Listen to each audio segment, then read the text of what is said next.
Hi everyone! After I colored several pictures with regular colored pencils, I realized that I terribly want to color something with watercolors, and my choice was a Venice picture from Shakespeare's Escape. First, let's talk about technical details. I love to work with watercolors. In all Escape's book by Good Wives and Warriors, paper in this book is quite close to real watercolor paper.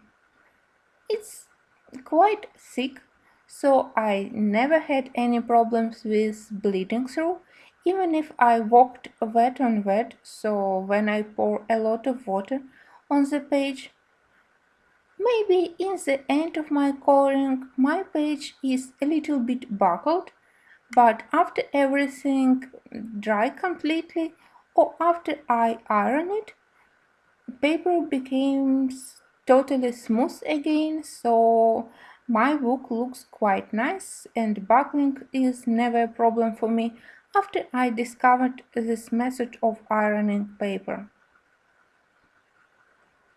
Also, it's quite easy to spread pigment on this paper and it doesn't matter what brand of watercolors I use. I can mix colors easily even on paper. Pigment spread nicely without leaving stains. You can also wash away excessive or too dark pigment if you are not happy with the color with clear brush and clear water, and surface of the paper won't be damaged. Also, you can do layering, glazing, so paper is absolutely suitable for beginners to try and to learn coloring with watercolors. In this video I will be using two brushes from Jackson's Art. Both are quill brushes, one is bigger from my set of brushes and the other one is probably my favorite one because both of these brushes can hold a lot of water and a lot of pigment, and in the same time they have a nice thin tip.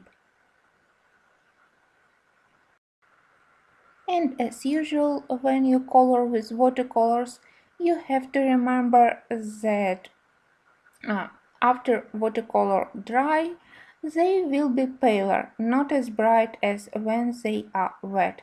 And also that paper here is not uh, bright white, but off-white, almost creamy, and it also gave a quite a warm hue to all colors which you apply to this picture, and it also you have to think about it when you mix your colors and when you diluted them with water. First I thought that maybe I wanted to do a realistic coloring, with bright blue sky, and also that a lot of buildings in Venice are made from white stone. Now they look like gray stone, and a lot of buildings are pale yellow, pale ochre, pale orange, and even pale pink. And it was not easy for me to decide how to mix these realistic colors. But then I thought about another approach to this coloring. First of all, maybe it's not a picture of Venice, but it's a decoration for the theater. It's a backstage for the Merchant of Venice, so I can use brighter colors. Also, I was inspired by the series of paintings by Claude Monet, and they are beautiful examples of impressionist approach. He used a lot of blue, violet, pink, yellow and orange colors, and I decided that I also will try to use these soft, warm pastel colors, a lot of sunlight, sky and buildings reflected in the water. So I decided that I will try to use the same colors from my watercolor palette, and later I will do details with regular pencils. So first I found this Alkaline liquid watercolors. It's pastel violet, beautiful color. I already used it for the sky, and apart from this, for the sky I used ultramarine violet from my white nights. For the buildings I used several shades of yellow. First yellow is a cold one, it's Indian yellow from white nights. I used it to indicate areas of the buildings where they have a sunlight, sun reflexes. And from warm colors, I will be using Naples yellow, again from white nights, then yellow ochre, or you can use raw sienna. All colors I will be diluted with water, so they will be transparent and not bright. I want to work with pastel colors.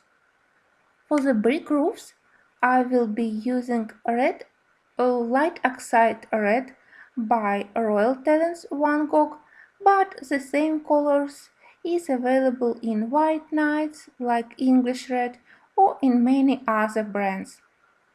Also from Royal Talents, I will be using Naples Yellow Red. For some color accents, I additionally will be using quinacridone gold or quinacridone lilac. It's important to use a lot of water and to darken your colors with layers, not to put very bright colors already from the first step. The only technical problem I had during this coloring was when I tried to color with my regular watercolors on top of black area where there is black paint on the paper. I wasn't able to put watercolor pigment on top of it. It looks like watercolor pigment was sliding from the black paint. So I decided that later I will add color accents to this area with my regular pencils.